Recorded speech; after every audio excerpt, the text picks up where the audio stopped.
So it was shortly after my 35th birthday, and I had what could only be considered an existential type moment. That is, I was not only reflecting on what my life had meant those first 35 years, but as I was looking forward, I wanted to know what sort of experiences I could create. And before I knew it, I had a list going. It was things like African safari, run with the bulls. It's very much like a bucket list. You know, those things you want to do, of course, before you die. Skydive. I love this woman right here. So, the list grew longer and longer. And so I asked a different question, probably not the most hopeful question. The question I asked is, if I were to die tomorrow, which one would fill me with the most regret? In other words, which one did I have to do? It's a great way to figure out what your priorities are. So this is what crept to the top of the list. It's called the Catalina Classic. It's essentially a professional paddleboarding event.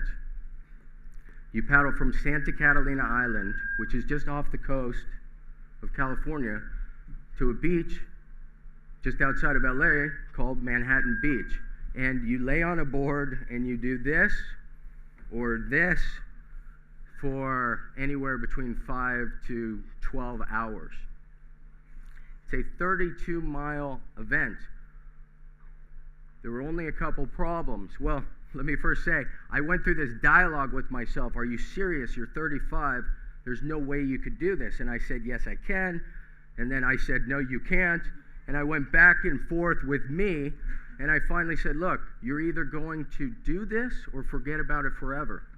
And again, that emotion of regret was too much. And I went downstairs and I looked up all the information I could find about this event. And it was mid-February.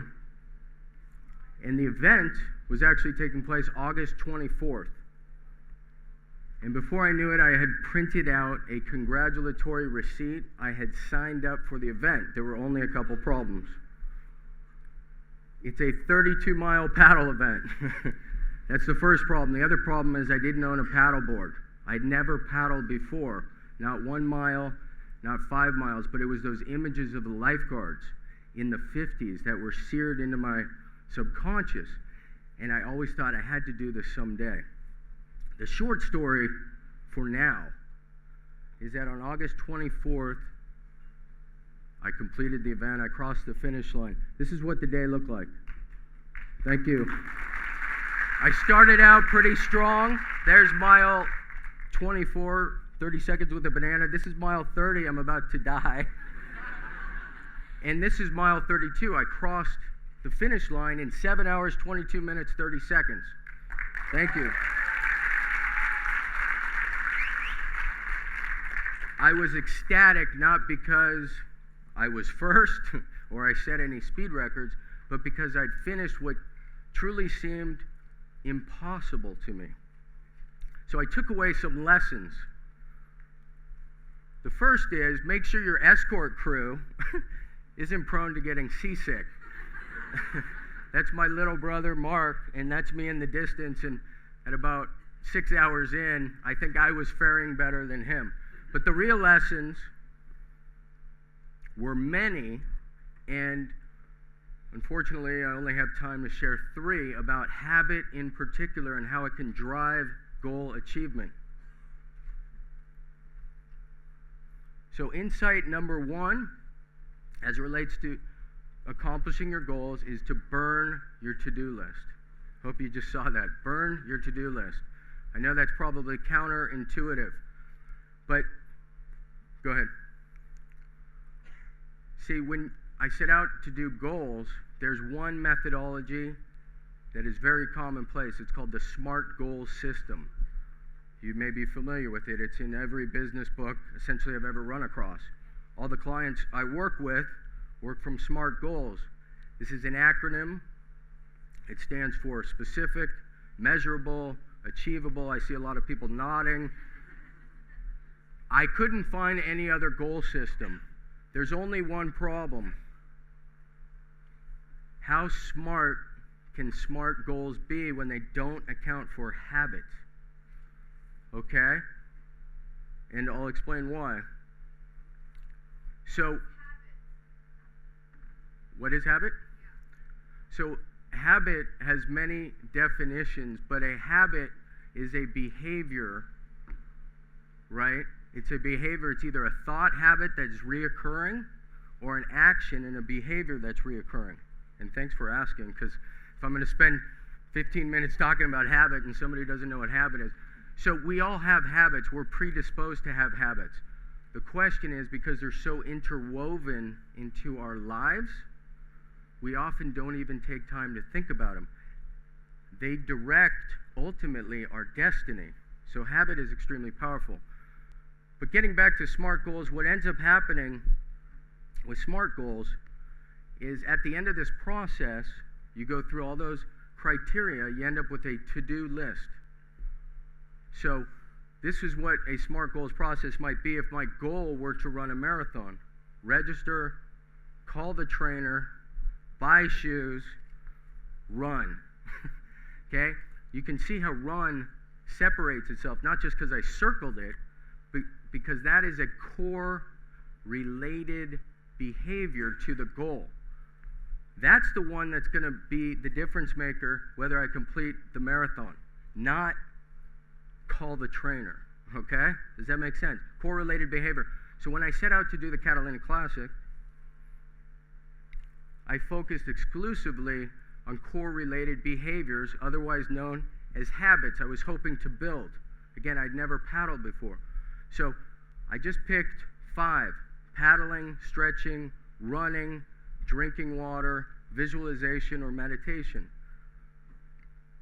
And what I did with each of these is assign or associate what I call minimum success criteria, which means, do I paddle for 40 minutes or 20 minutes? Do I stretch for 12 minutes or 15 minutes?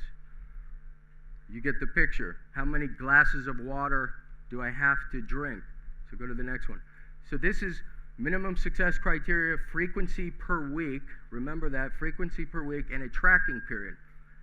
So when you go through the habit factor process to achieve your goal, you're addressing these recurring habits with minimum success criteria, and you're integrating them into your weekly rhythm. So after 28 days, which should be your tracking period, which is you plan and you check your behaviors against your planned actions, you're going to be much further in 28 days than you would be, far further than you would be working from a to-do list.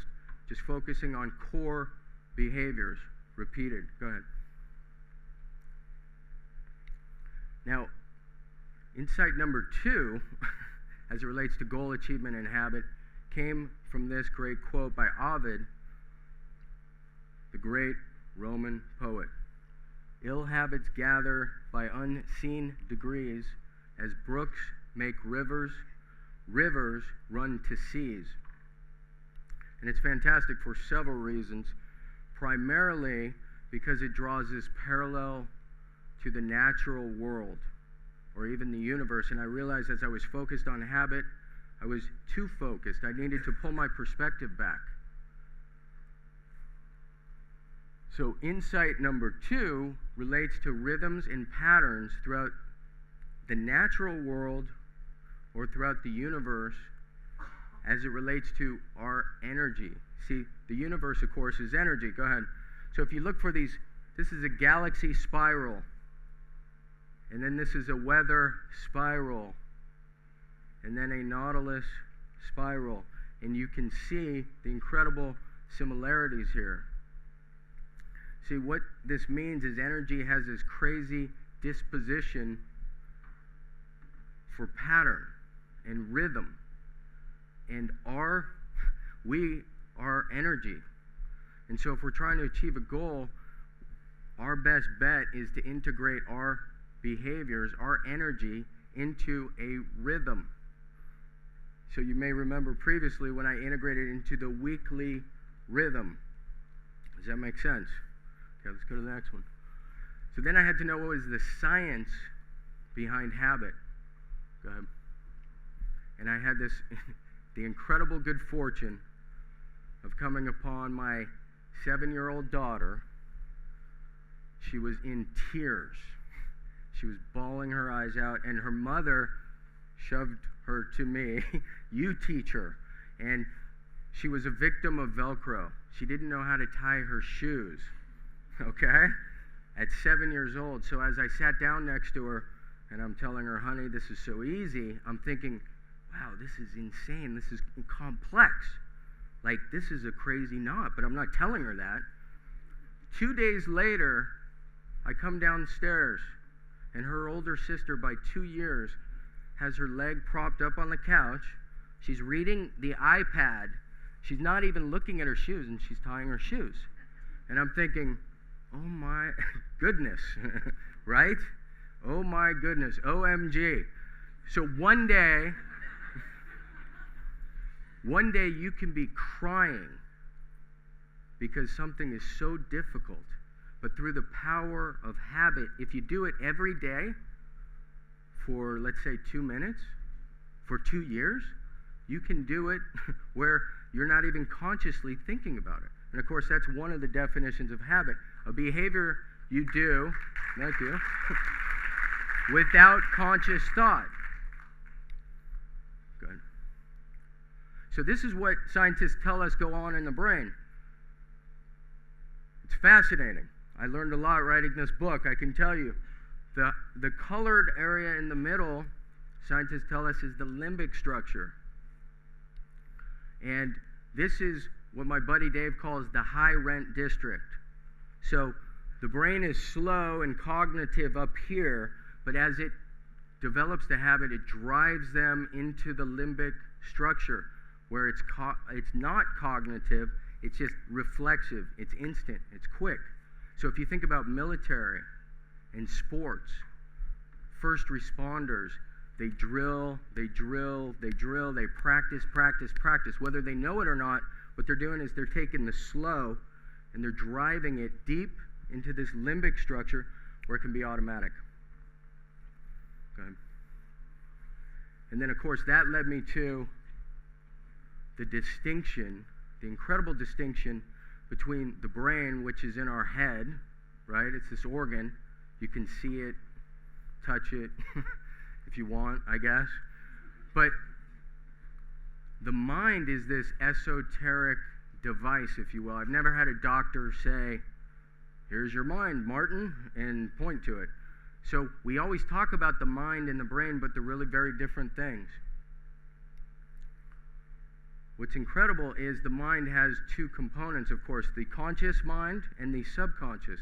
Experts in achievement will tell us that the subconscious is 10 to 100, Nicholas is nodding his head, 10 to 100 times more powerful in affecting the outcome of our goals than the conscious mind. And by the way, where do you think habits reside? In the subconscious. So the third insight is to align your habits to your goals, to enlist the power of the subconscious. And this is the metaphor I love for goal achievement. It's sailing, because when you're sailing, right, you enlist the power of the wind, the principal force of the wind.